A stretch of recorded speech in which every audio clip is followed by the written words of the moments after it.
soldering. So for today's video, ang ipapakita po namin ngayon is Hanstar Soldering Tips 900M series.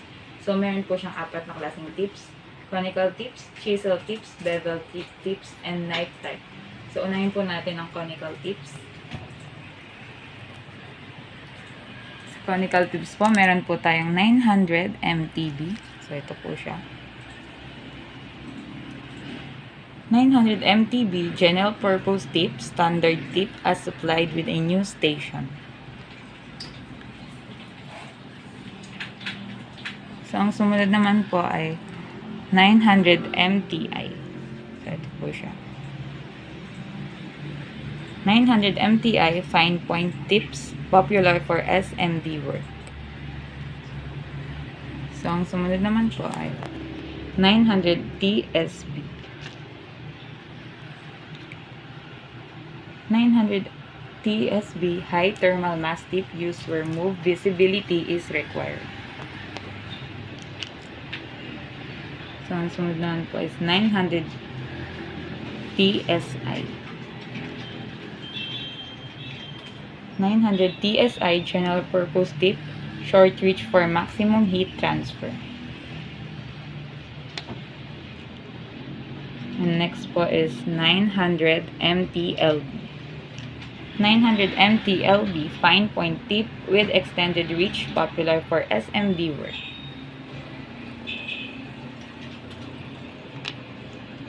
So for chisel tips naman po, we have 900 T08D.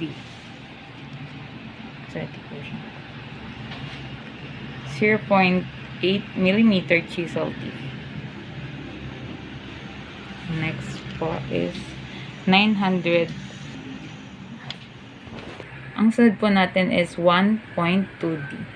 1.2D is 1.2mm chisel tips. So, ayan po siya.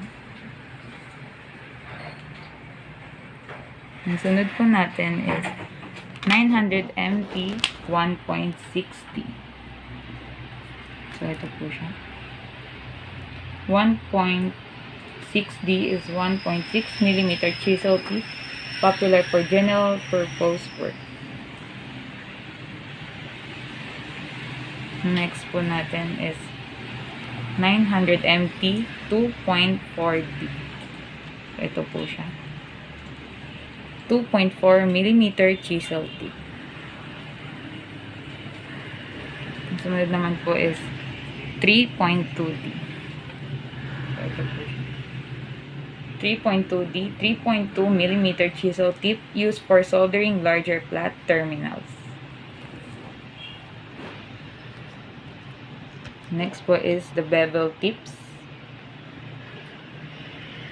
For bevel tips, we have 900 MT 0.5C. So, ito po siya. 0.5mm bevel tip. So, next one is 900 MT 0.8C. So, ito po siya. 0.8mm bevel tip. Next po natin is 900 MT1C. So, ayan po siya. 1mm bevel tip.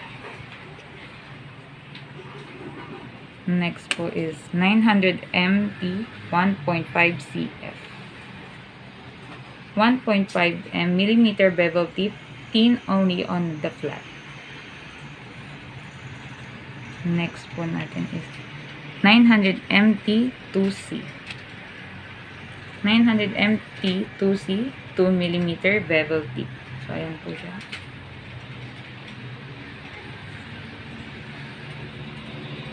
Next po natin is 900 MT3C. So, ayan po siya. 3mm bevel tip. So, next po natin is 900 MT4C. 4mm bevel tip. For night type naman po, we have 900 MT SK. So, ayan po siya, as you can see.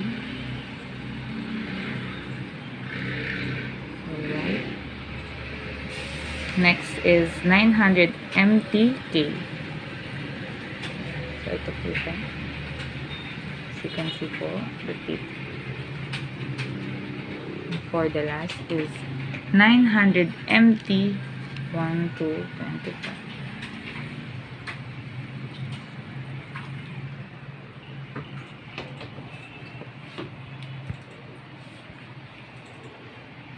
So that's it po for Hanstar Soldering Tips 900M series. Thank you.